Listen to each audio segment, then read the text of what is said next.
Wendy Wilton. This is Wendy Wilton. Wendy serves as the Rutland City Treasurer.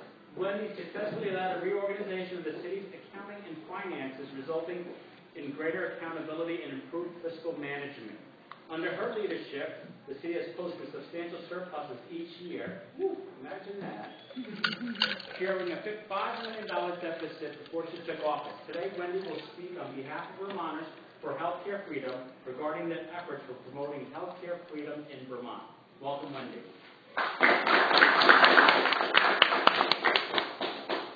So glad to be here with you on this beautiful Saturday afternoon. I really feel bad about it. I'm sure you would too if it was bright and sunny and we all want to be in our yards and can't do the rain. So we're here, and we're here for a good reason. I want to thank you for the invitation. I just want to correct the record. The deficit didn't get cured before I was elected, but that's okay. It's all set now. We do have an underfunded pension in the city of Rutland, which we're making inroads toward curing, but the state's problem is bigger than the city's by far and more severe. Interestingly enough, even though the city's pension problem isn't as bad as the state's, the Vermont Municipal Bond Bank still thinks that the city of Rutland should be on a monitoring list for our pension, even though our pension is better funded than the state, even though the Vermont Municipal Bond Bank relies on the moral obligation of the state to back up the bonds of the communities through the bond bank. So go figure that. The state's pension is worse than a member community in this big pool, and I'm on the watch list, but the state isn't. Go figure. Anyway, you're not here to hear me talk about that. Many of you know that I was the first person to actually put some numbers on paper regarding the single-payer healthcare plan, Green Mountain Care.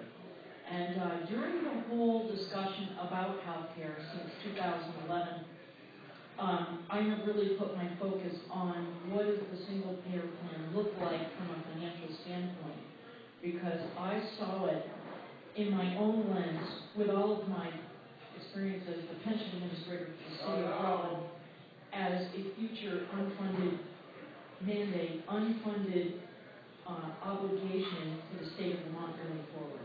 When 630,000 people, or nearly so, get their health care through one system that the state is obligated to pay for through taxes, it means that there is an obligation going forward for the state to sustain that program, and will make Medicare and Medicaid look like chump change. So this is something nobody's talking about. Nobody will talk about at this point because the immediate issues are so disconcerting.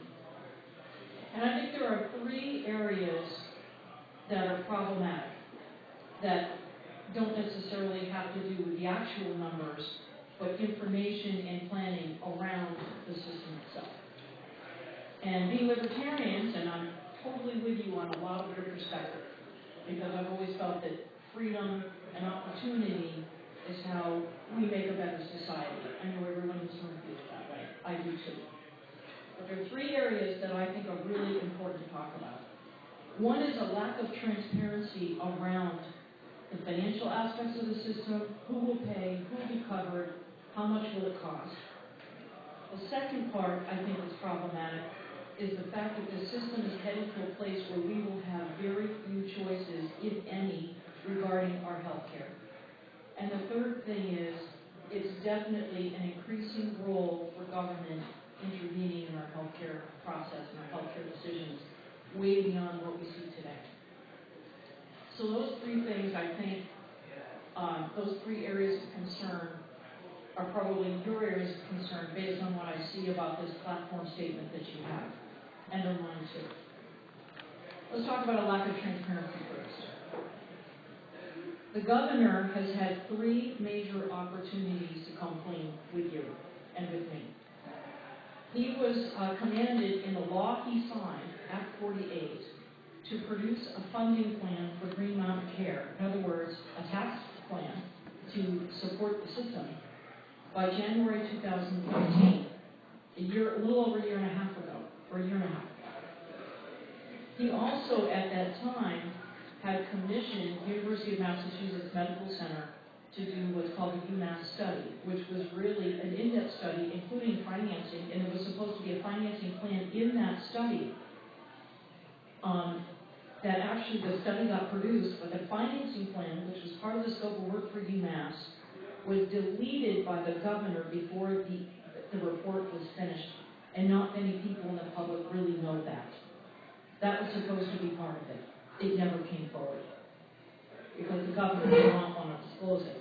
However, there's enough information in that UMass report so that I was able to enhance my model, which I had created, which I had, the UMass report said we were going to need to raise $1.6 billion in taxes to support the system.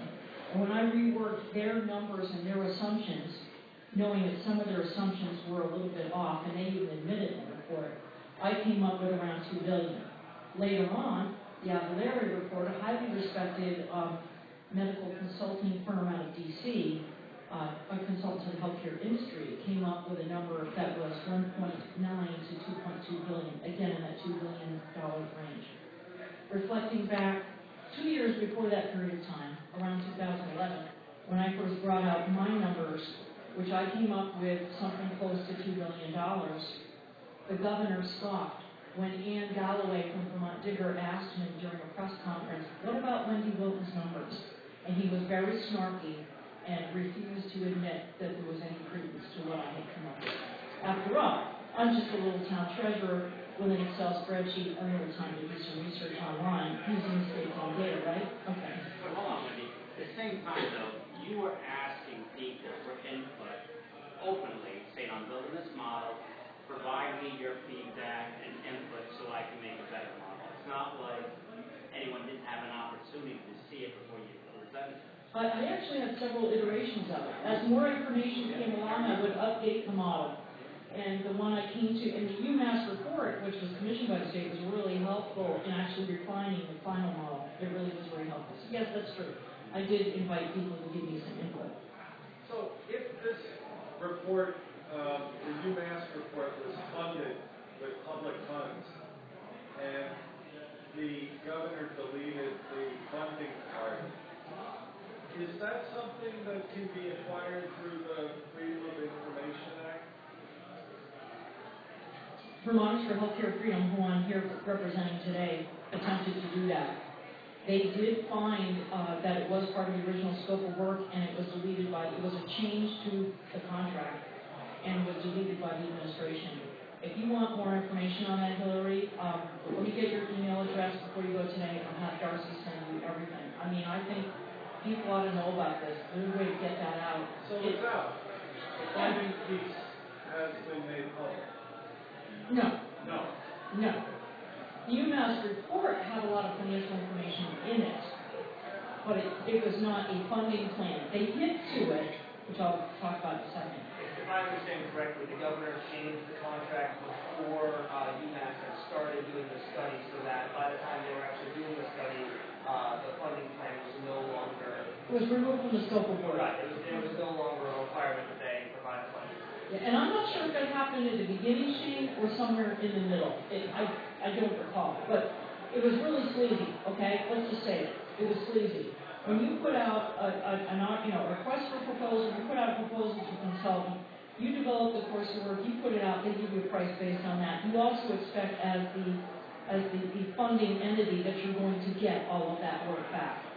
And it was deleted. I also think the cost of the study was more than what they expected as well, so they kind of made that their excuse. Anyway, so far we have the deadline that was required and the law he signed. Here's the worst part. I have never known a governor in our state who signed a law and then turned around and completely ignored the law he passed. He's broken the law. All right? He has. He was supposed to do this funding plan by January 2013. He missed that deadline. He had another opportunity after the UMass report came out to maybe be a few months late, but still produce it in 2013, and he did not do that. The next deadline was for this March.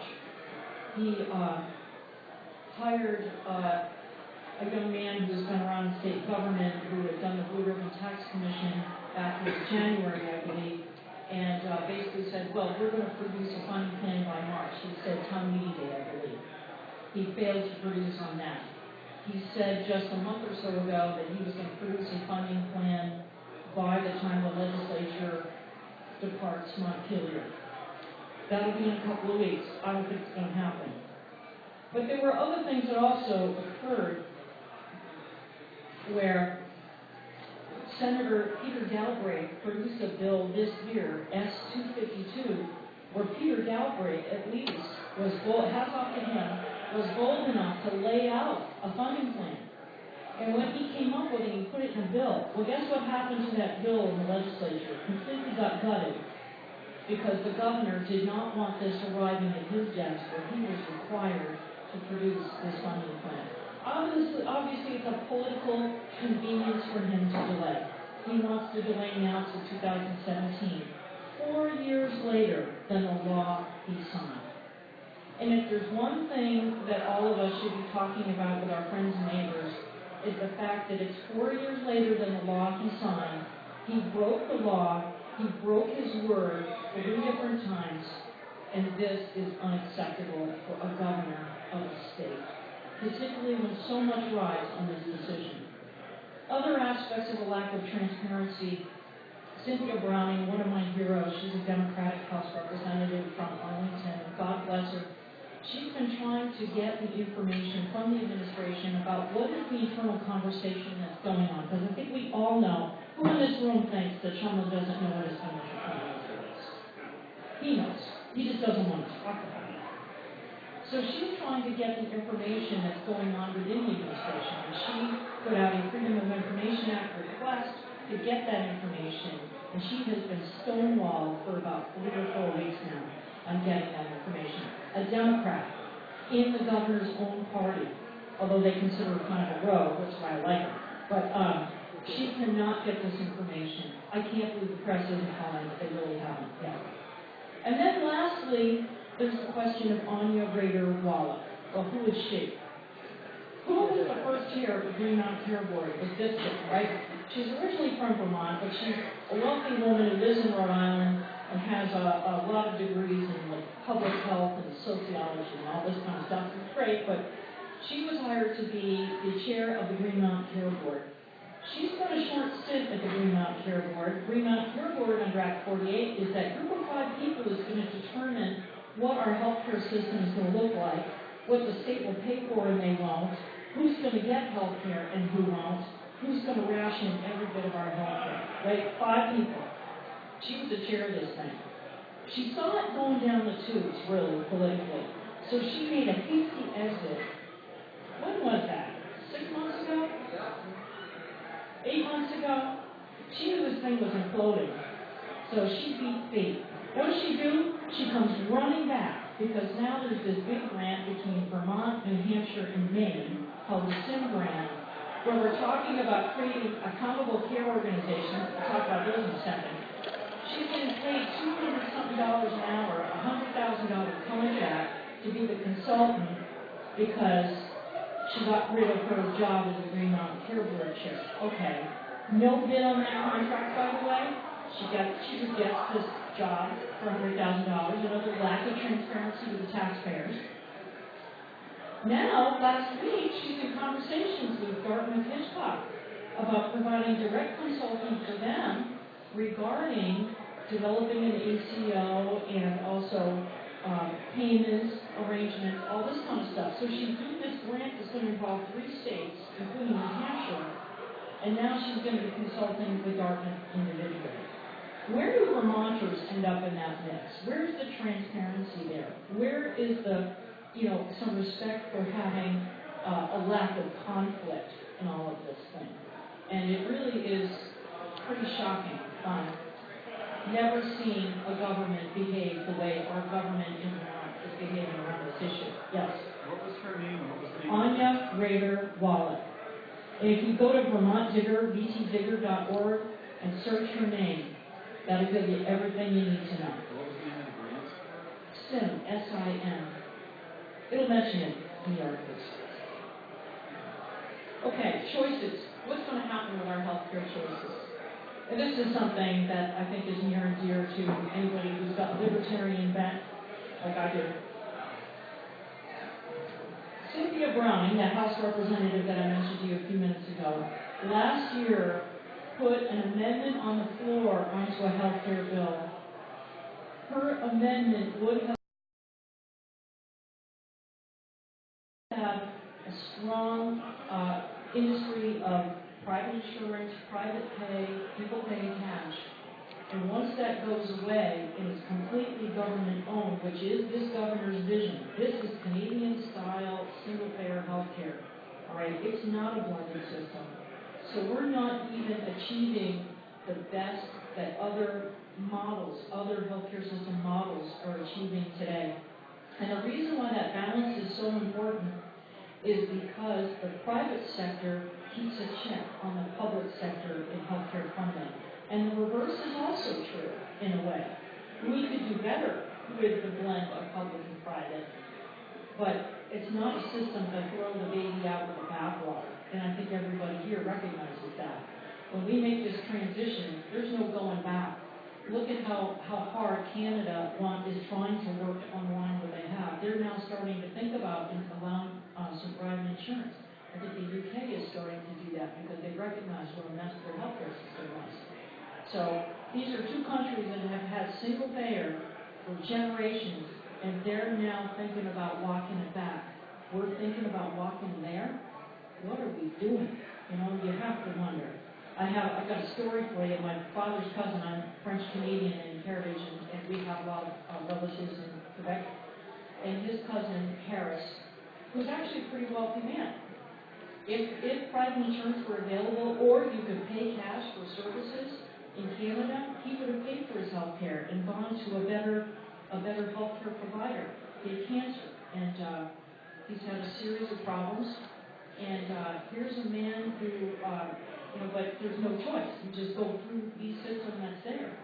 And his wife went to he's in a ward. He didn't even have a semi-private room in his hospital. It was a big room like this one with a bunch of beds. And no privacy, and my cousin's wife, who's a lovely lady, was just beside herself because the whole time he was in there, she went in and she would feed him, she would take care of him, and she would clean around him because the hospital was so filthy. There were people working in the hospital, standing around, not doing what they needed to do, nurses that were inattentive, who got very little time on his positions. And he was at real risk of dying. And had he lived in the States or been able to find another option, I think his cancer would have been diagnosed sooner. He's still living, but we don't know for how long. I think he would have gotten better treatment. I think he would have had a much better outcome. Our outcomes on cancer in the United States are phenomenal. That is probably likely to be walked down as we move toward this system. And so when you think about increased government intervention, where does it lead us? It's going to lead to rationing. Let's look at the SIM grant that we talked about.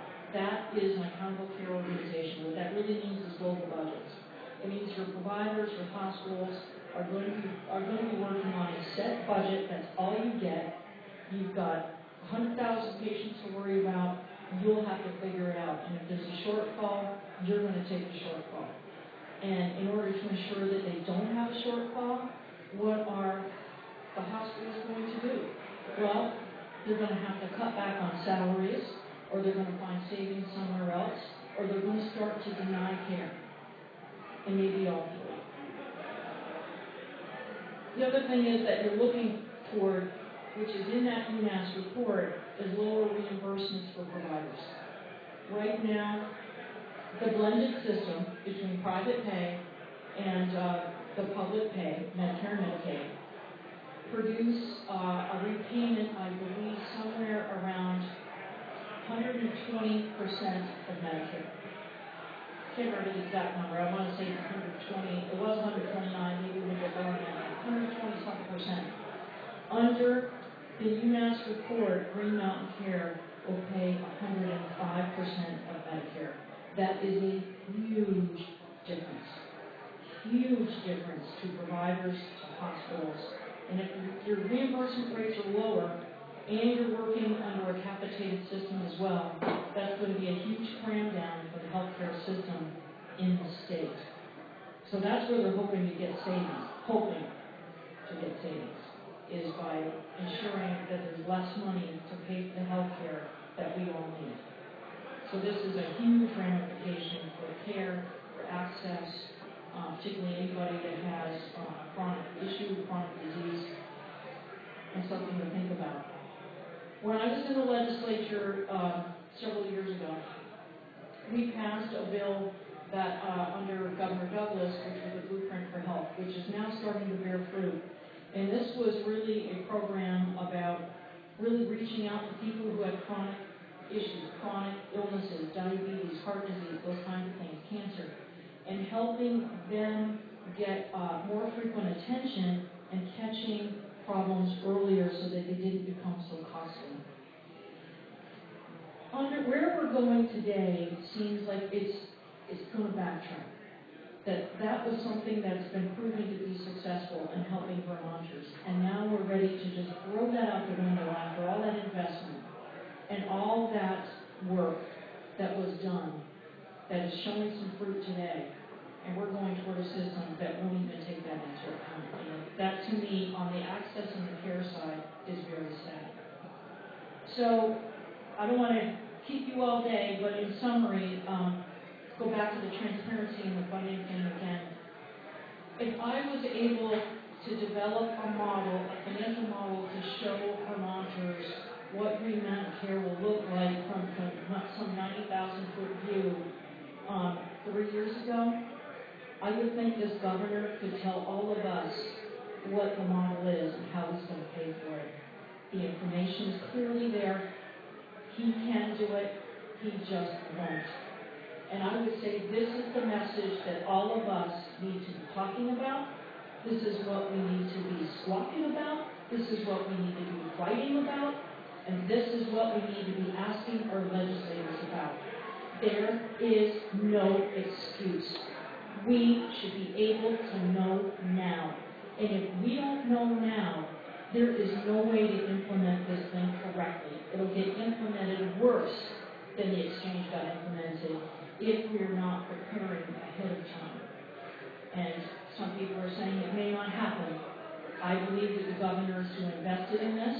I believe he thinks this is his star to a national platform. He's hitched his wagon to this star. And I think that he is not going to abandon it. And if you look at how vigorously he has defended it and castigated his critics, even in his own party, looking at a plan B, I think that tells you he's very serious about it. So I'll entertain any questions you might have. Bonnie? I just had a second question. When you said Plan B, I just read about that. Is that document, that 3-page memo, available? I haven't seen anything, but there was the article in Digger. I don't know if there was... I clicked through everything looking for a link. They kept the Vermont for the summer. That was reported. That's very interesting to me. I mean, you notice, Schaap and John Campbell are like, well, we're not saying there's a Plan B yet. Clearly, that's what they're looking at. I have seen it somewhere.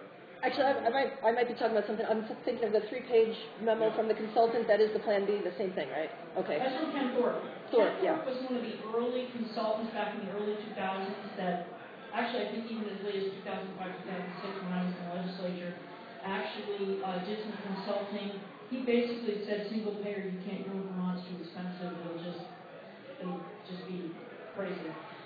So the other thing I wanted to say is I agree with everything you're saying. But what that leads me to say is that a full frontal assault on this is not possible. And I don't see the GOP or Vermonters for Healthcare Freedom showing a path to ameliorate the situation. And, there's a path. And I want to hear about that. But, I mean, some of the obvious things for me is we don't have a taxpayer representative on the Green Mountain Care Board. That seems like one bit of legislation that might be able to get passed. And then how many other little tweaks where he can still say he's got Green Mountain Care, but we have transformed it fundamentally so that it's more free market and more economically efficient. Things like what Cynthia's amendment would do by making it making an element of opt-in in there, and then also opening up choices. The quote that I really liked from her is that the state should be trying to make it a service that people want to get into. Yeah, well, let's walk it back a little bit. What did this legislature do totally wrong in Act 48? If you even ignore the single payer thing for a minute, let's talk about the exchange. The exchange in the state of Maine is voluntary. Nobody's forced into it. They opened up the community rating bands to the maximum allowable under the ACA, which stopped the cost shift from younger people to older people. Or the other way around. Mainly. Younger people right now are paying huge premiums for people who are older and sicker, right? Well, that still happens to some degree in Maine still as well, but not as much, okay? So they made premiums cheaper for younger people. They've got the same brain drain, youth drain that we have. That was a smart move on Maine's part. So they did that. They opened up the possibility of buying insurance across state lines. How cool is that? And it was voluntary. Maine's exchange is working okay. Nobody talks about the fact that this was that you took the ACA construct of the exchange in Maine and you went as libertarian as you could go within that construct. Yeah. That's what they did. What did Vermont do? We're way over here on the other end, right? We made it mandatory. It's the only place you can buy insurance if you're a small company or an individual purchaser of insurance, right? We kept our community rating the same as it is, very constricted. We still got the cost shift going on, so the premiums are expensive. In order for the insurance company, Blue Cross and MVP, to come in with somewhat decent prices, which is still very high, by the way, they had to take out a whole bunch of other benefits. So it's a watered-down insurance plan compared to what some people had. It's more expensive. People on Catamount really got nailed. Hillary and I were talking about this before. And we cost-shifted a whole bunch of people who were in private insurance, whether it's VHAP, Catamount, or with their company, and we put them in Medicaid now, which is more expensive for all the rest of us. So I think the number that I had, 21,000 people in Vermont went to Medicaid out of this whole thing. That's going to be a long-term cost that's huge, huge. We're at this point now where 30% of Vermont's population is covered on Medicaid. How are we going to sustain that? It's just crazy as part of this. So what is the legislative way out of it? But you know what? I want to answer the answer. The answer, if you want to stop single-payer health care in Vermont, is get rid of Peter Shumlin. That is the answer. Because I'm not so sure that the legislature has enough intestinal fortitude to really challenge him. We need to replace them then. But if we don't replace them, it's not going to make a difference then. They're minions, and they would. You really got to throw them all. That's part of it. Shane had a question next year. So, we all agree with you, I think. But we're dealing with the worker center red shirts. We're dealing with the healthcare as human rights people. First question, do we need to operate outside of the bounds of universal health care? And second question, how could universal health care work from a libertarian perspective? Okay. I like the word universal health care because what that implies is, and I like that, and there was a response by Dr. Dan McCullough, who was my dermatologist in Rutland. He talked about the differences between single payer, it was on the polling article, okay, I don't know if you guys saw that, where single payer polls, it's evenly split between people who are for it and against it. Universal is a great goal. It doesn't say who's paying Right, for it. but we should all want universal Dan health care. made the distinction between universal care and single payer. Yeah. He said universal care, and then he went and reflected on some of these private/public systems that work well in other countries. Okay. Switzerland. They have universal care. Everybody has access. All right. But he said single payer is something much more restrictive and very distinct, and he explained that. Universal care. Let's talk about the fact that what we're talking about is 5% of this population in the state is truly uninsured. Some of those people don't want to pay because for people like Shane's age that, you know, they're just getting starting their career, you know, why should they buy? He's healthy, he's invincible, right? You know, people that aren't encouraged to pay. Well, there would be a way of figuring out how to approach 5% of the population and helping incent them to buy insurance. You know, if we did an exchange like Maine, I think we've got an opportunity to help bring the horse to water and find out who are those. And some of those people, about half the people are uninsured, were eligible for Medicaid, which now, through this transition, we've probably taken care of some of them. So you know what? Working toward that incrementally, and we've got the lowest rate of uninsured in the nation, I think. What was the problem we're trying to solve with this? We're so close to universal care right here in Vermont anyway, right?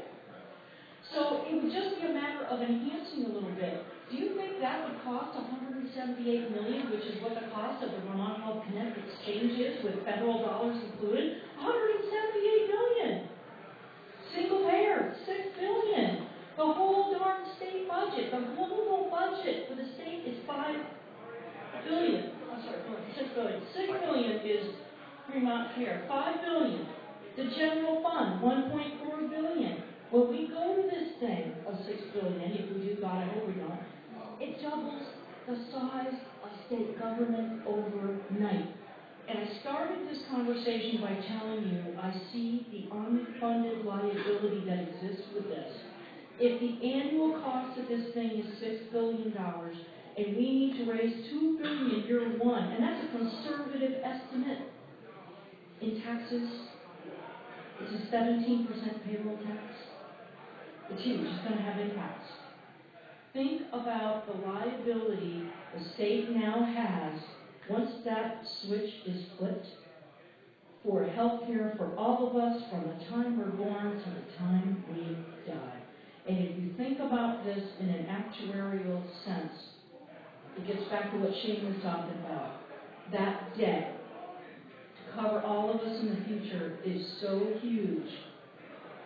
The state immediately becomes insolvent the first day we start this thing. It's so scary to me financially.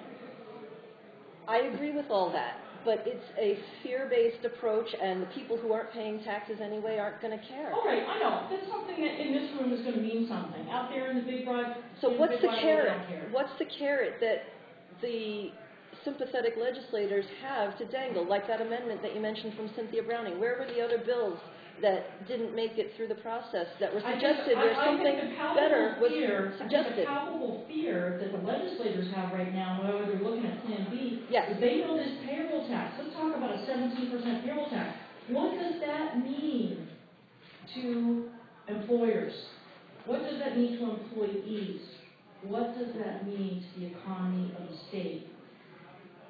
You gotta think about that one. This guy's had to up road. A month ago, we had the same conversation at the Greenmount Patriots, or the letter that Darcy gave, or possible funding solutions. And what we found out was there was a lot of Democrats in the House and the Senate that were leading the charge. And I said it very politely, I called them Democrats that can have. Democrats what? That can have. And I wasn't, because there's a lot of Republicans that cannot have. So my point to them was, if you want to stop this, you're going to have to reach out to the Democrats that can have. And there's a bunch of them. So my wife, who's been very hard for this, was sending out notes. Thank you, Rick. He is sending out to these Democrats that were saying, you need to keep stepping on them to find out how we're going to pay for this. The answer is, you're going to have to reach out to other folks beyond the group that can go and say, I added the numbers up. I have no clue where to come up with $2 billion a year. And you're going to have to go to conservatives and say, look. Here's the detail lead. This comes from Galbraith. Peter Galbraith had a building and he figured it out, and it's built completely gutted. I mean, they took everything out of it that was detailing financing plan. And he was on the right track. This really follows the work that I did over a year ago. I mean, I have no dispute with what he has. There are 4 taxes, and only 4 taxes that can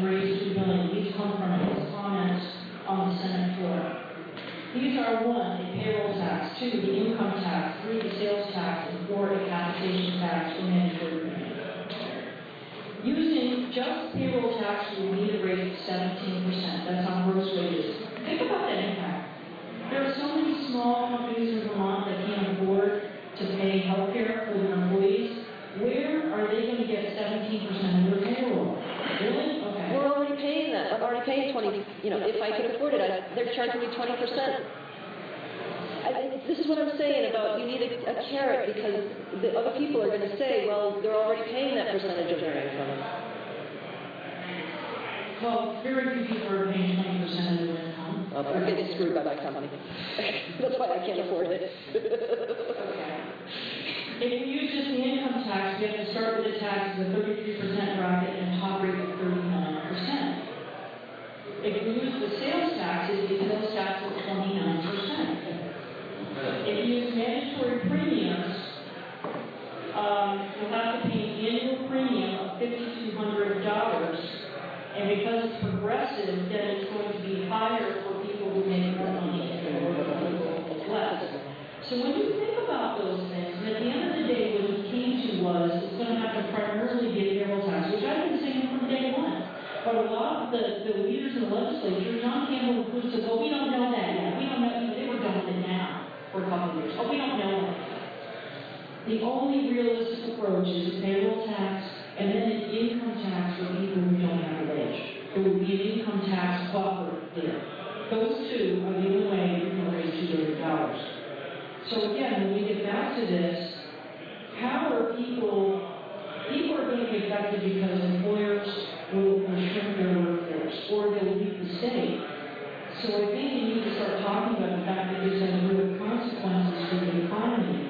And although that's a negative message, I think it's a problem that people need to be aware of, to say this is going to have profound impacts on the economy of our state, where you work, how much you earn, and where's your upward mobility. Because if your employer is nailed with this, including very small employers, just think about those of us who have high school kids, college kids. Where are they going to find a job? You know what high school college kids trying to find a job right now?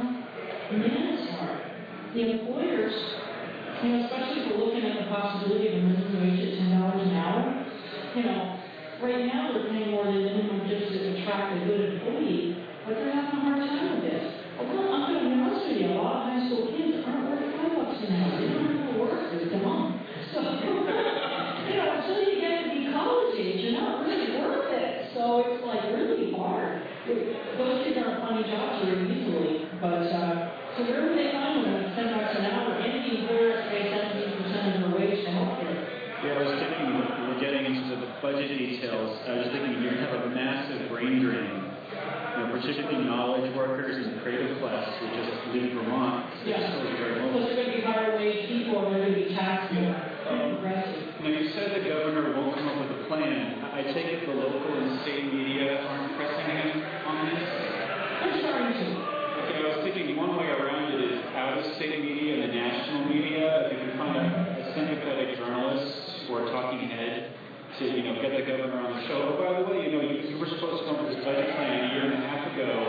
What's the numbers? Give me, and on a national stage on, live TV where you can't, expose them. Sometimes if the local media won't do something in an outside media, which actually sometimes has more reach, sometimes that works better. And then if the national media is covering, then the local media has to follow up. So maybe that's a way to put some pressure. Even though you know the answer, you just want him to fess up and expose the fact that he isn't keeping his promise. There is some national media covering some of this. Watchdog.org is covering. I'm talking like media that someone pays attention to. I mean, get him on network, Fox News, or the New York Times or something. He refuses to go on with his outlets unless you're asking him something. You can talk about. Governor Sheldon does a lot of things, but he's not stupid enough to go on Fox News. That was but I mean, he would take a call from the New York Times, I'm sure. You might find a reporter there who's going to ask about this. Or, if someone, there's probably a way to get some attention on this. Even if he weasels his way out of it, you can at least get some attention and let people realize that, hey, these numbers were due, a year and a half ago, and he hasn't done anything about it. How many people in this room think that if this question of him were on national media, that Vermont would pay attention to? I don't think Vermonters will, but I think he might because of his apparent ambition. But getting back, you mentioned the brain drain. I know the Schedule D crowd is very interested. The unearned, income folks are very, very interested about understanding their liability in funding this.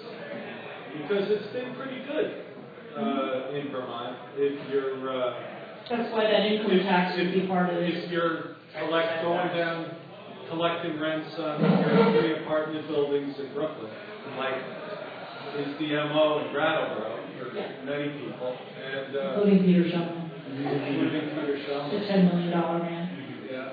So talk about that. I think there's enormous uncertainty with delaying this funding.